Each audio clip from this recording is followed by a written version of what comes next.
Hollywood invented a white Lone Ranger in a mask, but historians point out that the real inspiration was Bass Reeves, a former slave who became the most feared marshal in the West. He arrested more than 3,000 criminals and never took a bullet. Nobody told you this in school, and Reeves is just the beginning. The Old West had black cowboys, gunslingers, and pioneers who were simply erased from the books. Number 1. Bass Reeves was born enslaved in Arkansas in 1838 and escaped during the Civil War. 10 years after the war ended, he became the first black deputy U.S. Marshal west of the Mississippi. His territory was one of the most violent in the country, the indigenous lands of Oklahoma, where criminals of every kind would go into hiding thinking no one would come after them. Reeves would. He spoke several native languages, which helped a lot on missions. He had a peculiar method. He would disguise himself as a beggar, a priest, anything that would make the guy let his guard down. Over more than 30 years of service, he arrested more than 3,000 fugitives. 3,000. And they say he never missed a single shot. Many historians believe he was the real inspiration behind the Lone Ranger, but when Hollywood told that story, the hero became white. Reeves died in January 1910, at 71 years old, in Muskogee, Oklahoma, poor and practically forgotten. Number 2. Bill Pickett was born in 1870 in Texas, the son of former slaves, and grew up watching how ranch dogs kept cattle in line.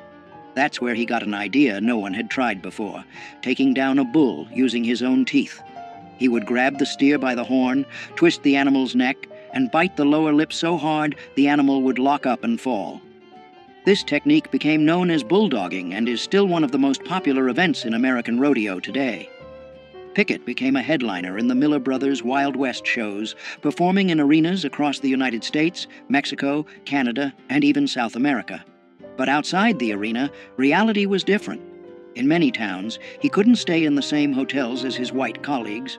Even so, he kept riding and competing for more than 40 years. In April 1932, at 61 years old, he was breaking a wild horse on a ranch in Oklahoma when the animal threw him and trampled him. He died doing what he'd done his whole life. Number 3. Nat Love was born in 1854 on a farm in Tennessee. He was born enslaved. When the Civil War ended, he was 11 years old and didn't have a penny. So he did something few people would have expected from a black boy at that time. He went west. At 15, he made it to Texas and got a job on a cattle ranch. He learned to break wild horses, drive cattle herds through dangerous territory, and shoot like very few. In 1876, on the 4th of July, he took part in a competition in Deadwood, South Dakota. He won every event, roping, shooting, and riding. That day, he earned the nickname Deadwood Dick. Later, he wrote his own autobiography telling all of this at a time when almost no black cowboy had a voice. But here's the part no one talks about. After years living that life, Nat ended up working as a train porter in Los Angeles. He died in 1921 at 66 years old, practically forgotten. The Old West had a short memory for men like him. Number 4. Bo Zickard was born enslaved in Mississippi in 1843, and after the Civil War became one of the most respected cowboys in Texas. Charles Goodnight, one of the toughest ranchers of that time, trusted him more than any other man on his crew. Zickard drove herds along trails where bandits and Comanches attacked without warning. On one of those trips, he saved Goodnight from a robbery, risking his own life. Goodnight publicly said Zickard outdid any white ranch hand he'd ever hired.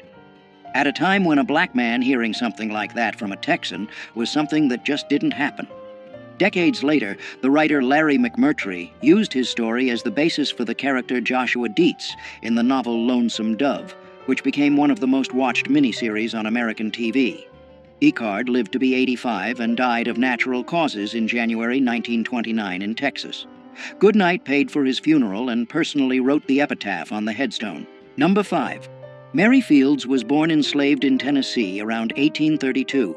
After the Civil War, she gained her freedom and ended up in Montana, where she built a reputation that few men of the time could match. Over 6 feet tall and with a temper that didn't take any disrespect from anyone, she became the second person in the United States to receive an official federal mail route, and the first black woman to do it. The job wasn't for just anyone. She drove stagecoaches through territory where wolves, bandits, and snowstorms were part of the routine. Mary always carried a gun and didn't hesitate to use it when the situation called for it. On her days off, she hung out in saloons, drank whiskey with cowboys, and smoked cigars like it was the most normal thing in the world. And back then, for a black woman, that was unthinkable. The town of Cascade, Montana, even closed businesses on her birthday in her honor. Mary died on December 5, 1914, at 82 years old from liver failure. Number 6. Crawford Goldsby had black, Cherokee, white, and Mexican blood running through his veins. He was born in 1876 in Texas and grew up in Indian Territory, which is now Oklahoma. By 18, he was already one of the most wanted criminals in the whole region. The nickname Cherokee Bill became synonymous with trouble. He robbed trains, held up businesses, and went up against the law without blinking. Authorities pinned at least 13 deaths on him, including a deputy's. Judge Isaac Parker, known as the hanging judge, was the one running justice in Fort Smith, Arkansas, and he wanted Cherokee Bill at any cost. After being betrayed by someone he knew who put sleeping pills in his food, he was finally captured. Even in custody, he tried to escape and killed a guard in the attempt. On March 17, 1896, at only 20 years old, he climbed the gallows. When they asked if he had anything to say, he calmly answered that he hadn't come there to give a speech, just to die. Number 7.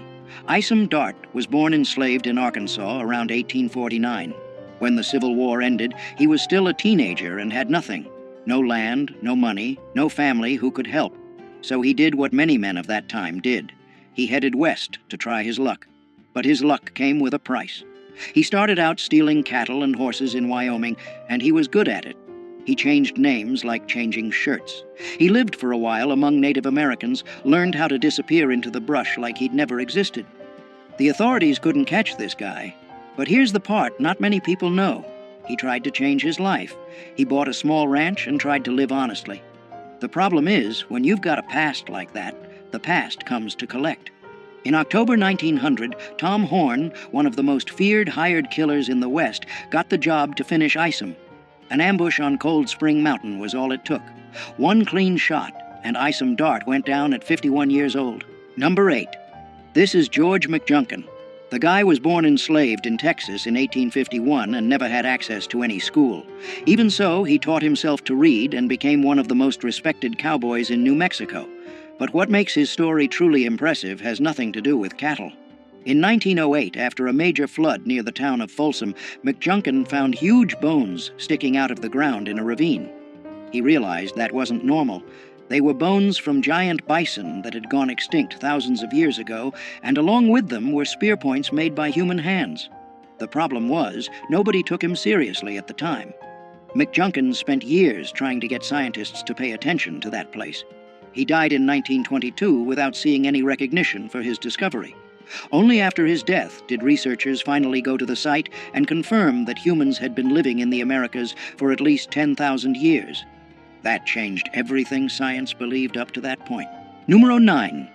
Jim Beckworth was born enslaved in Virginia in 1798, but his life took a turn that few people would expect. While still young, he gained his freedom and went west to work as a trapper, hunting beaver pelts in the mountains. During his travels, he ended up being adopted by the Crow tribe, where he rose through the ranks until he became a war chief. That's right, a former enslaved man leading warriors in one of the most respected tribes of the Great Plains. Beckworth also discovered a pass in the Sierra Nevada mountains that still bears his name today, a route that helped thousands of settlers reach California. He lived between two worlds his whole life, moving between white society and native people without fully belonging to either side. He died around 1866 at 68 years old, and what makes his death even more intriguing is the theory that the Crow themselves may have poisoned him during a ritual because they believed his spirit would bring lasting strength to the tribe. Number 10. York was born enslaved to the Clark family around 1770 and was taken on the expedition that crossed the American continent between 1804 and 1806. During the journey, something curious happened. Several indigenous tribes had never seen a black man before. Some tried to rub his skin, thinking it was paint or dirt. The Mandans were so fascinated that they treated him almost like a supernatural figure. York hunted, fought, and faced the same dangers as any other member of the group, but when the expedition ended, he returned to being enslaved. He asked William Clark for his freedom several times and was refused. Historians disagree about what happened next. Some accounts say Clark finally freed him years later, while others suggest he ran away. What is known is that York probably died around 1832, a victim of cholera, without ever receiving the recognition the other explorers got. Number 11. In 1856, a woman who had been someone else's property her whole life walked into a Los Angeles courtroom and did something few people had the courage to do back then. Bridget Biddy Mason sued her own owner for her freedom, and she won. But what came next is even more impressive. Born enslaved in Georgia in 1818, Biddy was forced to walk nearly 1,300 miles on foot to the American West, taking care of cattle and children along the way. After gaining her freedom, she worked as a midwife and started saving every penny. With that money, she bought land in downtown Los Angeles when the city was still small and dusty. Those properties went up in value in a way nobody expected. Biddy became one of the wealthiest women in the area and used that fortune to help people in need, founding churches, shelters, and donating to struggling families. She died in January 1891 at 72 years old, from enslaved to millionaire at a time when the laws were working against everything she stood for. Number 12. Clara Brown was born enslaved in Virginia around 1800 and spent more than 5 decades without freedom. When she was finally freed, she was already 56 years old. Most people at that age would think about resting, right? Not her. Clara headed straight to Colorado during the gold rush, working as a cook and laundress in miners' camps. The detail few people know is that she spent almost none of what she earned. Every penny was saved for a goal she never gave up on, finding her family, who had been sold and separated decades earlier. With the money she built up, Clara helped dozens of formerly enslaved people get settled in Colorado, paying for trips and offering housing. In Denver, she became known as the city's angel, and after years of searching, already in her 80s, she managed to reunite with her daughter, Eliza Jane. Clara died in October 1885 at 85 years old, proving that determination doesn't have an expiration date. Number 13. This is Kathy Williams, and her story is one of the most surprising of the post-Civil War era. Born enslaved in Missouri in 1844, she gained her freedom when Union troops occupied the area. But being free didn't mean having opportunities. With no money and no options, Kathy made a choice that few people would have had the courage to make.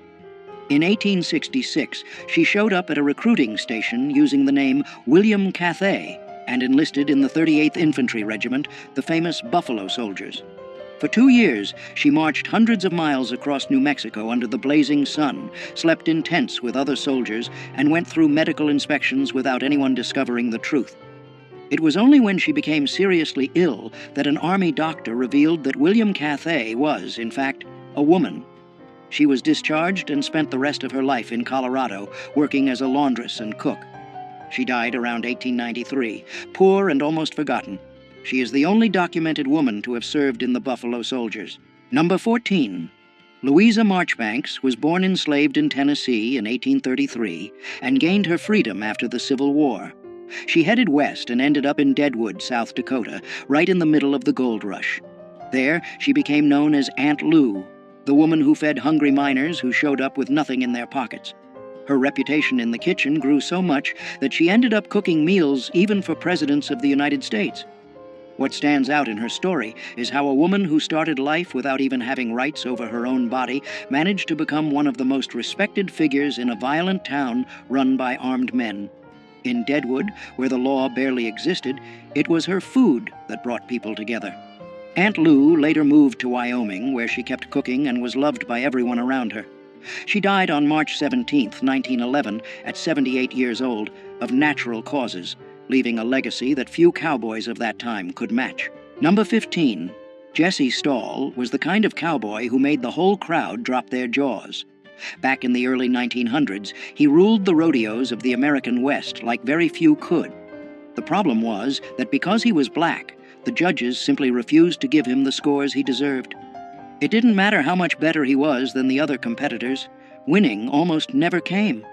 In one famous moment, Stahl decided to ride a wild bronc, sitting backward in the saddle, just to prove that even like that he was better than everyone there. The message was clear, and the crowd got it right away. Born around 1879, he spent decades traveling the rodeo circuit, taking on not just horses trying to throw him to the ground, but a whole system trying to erase him. He died in 1935, at 56 years old, without ever getting the recognition he deserved in his lifetime. Today, he's considered one of the greatest cowboys who ever lived. Number 16. Most people don't even realize that there were black doctors in the Old West, let alone a black woman practicing medicine at a time when many white people couldn't even get into college.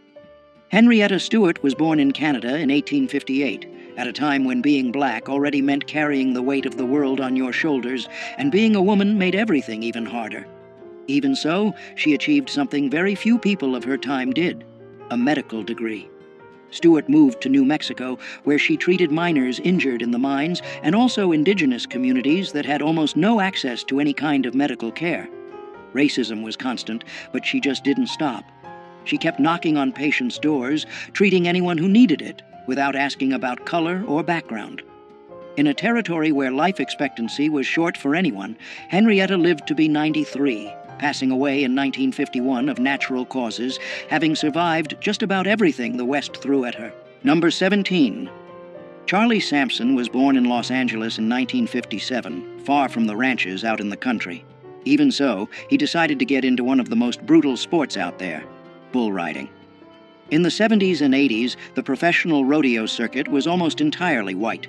Sampson not only got in, he dominated. In 1982, he won the PRCA world title in bull riding, becoming the first black man to win a world rodeo championship. The road there wasn't easy. On top of the prejudice he faced in arenas all over the country, his body paid a heavy price. Broken ribs, concussions, ruined knees. Bull riding is risky for anyone, but he kept coming back. What a lot of people don't know is that his win opened doors for other black cowboys who had been ignored by the history of the American West for more than a century. Number 18. Ben Hodges was born around 1856 in Kansas and grew up in a world where a black man had few chances to get ahead in the Old West. But he found a very different path.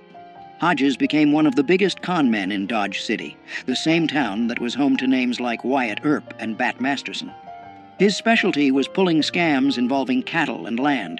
He even claimed to be the heir to a Spanish land grant to try to take over properties. He used his mixed heritage, part black and part Mexican, to pass as different identities depending on what the situation called for. What's most impressive is that Hodges was never locked up for any significant amount of time. He knew the laws so well that he worked the court system in his favor over and over again. The people of Dodge City knew he was a con artist, but many admitted it was impossible not to like the guy. Hodges lived until around 1929, dying of old age, something rare for anyone tied to that world. Number 19. Willie Kennard pulled off something that seemed impossible in 1870s America.